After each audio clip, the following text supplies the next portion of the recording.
Loan deal. Part of Nigeria could become Chinese territory soon.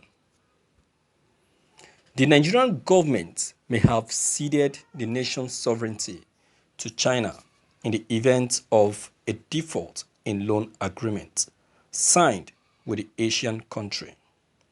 The House of Representatives Committee on Treaties and Agreements said on Tuesday, Chairman of the committee, Rep. Osai Nicholas Osai, raised the alarm over lethal clauses in Article 8 of 1 of the commercial loan agreement signed between Nigeria and Export-Import Bank of China, which indirectly wields the sovereignty of Nigeria in the $400 million loan for the Nigerian National Information and Communication Technology (ICT) Infrastructure Backbone Phase 2 project signed in 2018.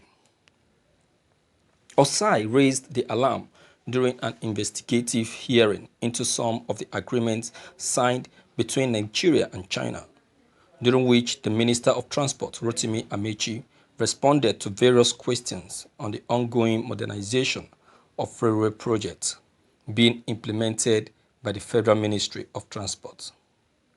One of the agreements in contention, which was signed by Federal Ministry of Finance borrower on behalf of Nigeria and the Export-Import Bank of China lender on 5th September 2018 reads in Article 8 of 1 of the agreement.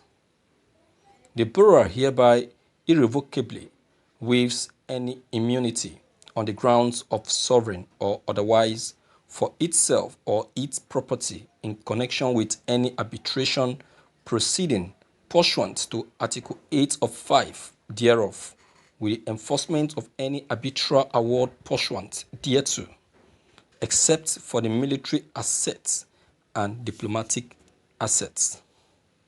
Alarmed by the clause, Osai said, I have also seen from the Ministry of Communication where Nigeria signed off some certain level of its sovereignty if part of the clauses is breached.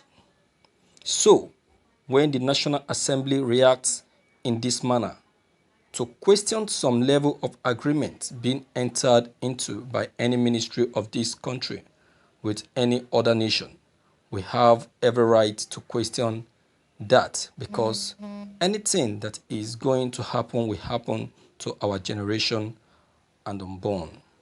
Whether we get it from China or not is immaterial.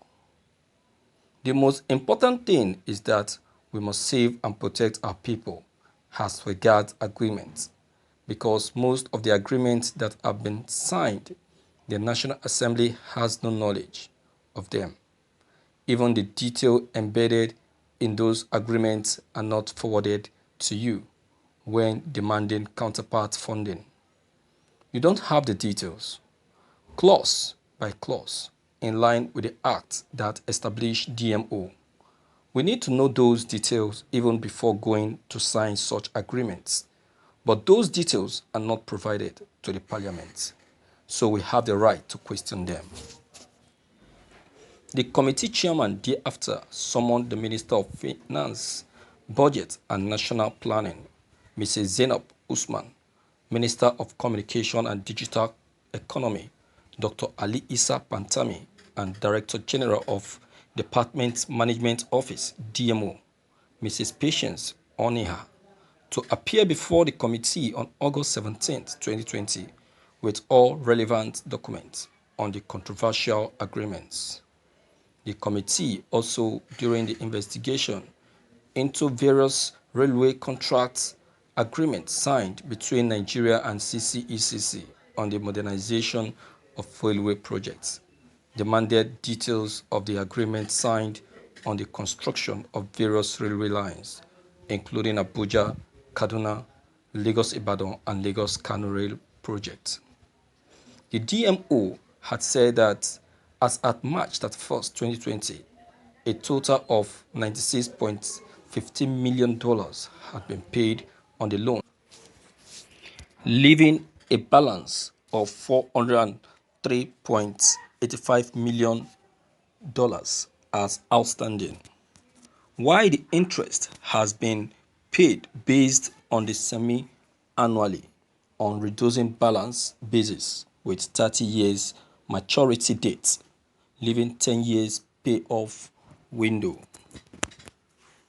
Osai, who expressed concern over the conflicting positions between the Director Legal in the Ministry of Finance, Budget and National Planning, Mr. Gabriel Christopher, warned the minister against blackmailing the parliament. He said, "You are trying to blackmail this committee.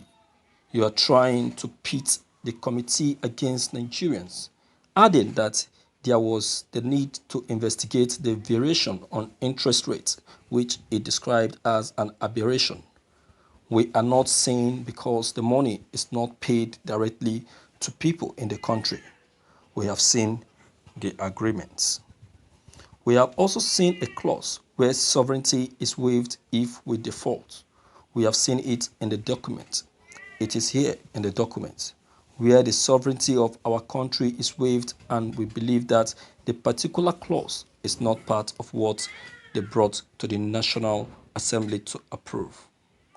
No National Assembly member will look at that clause and approve such in your own way. You might be right with what you are doing to defend this country when reaching and signing these agreements. Others might not be so, so we must take a critical look at them one by one.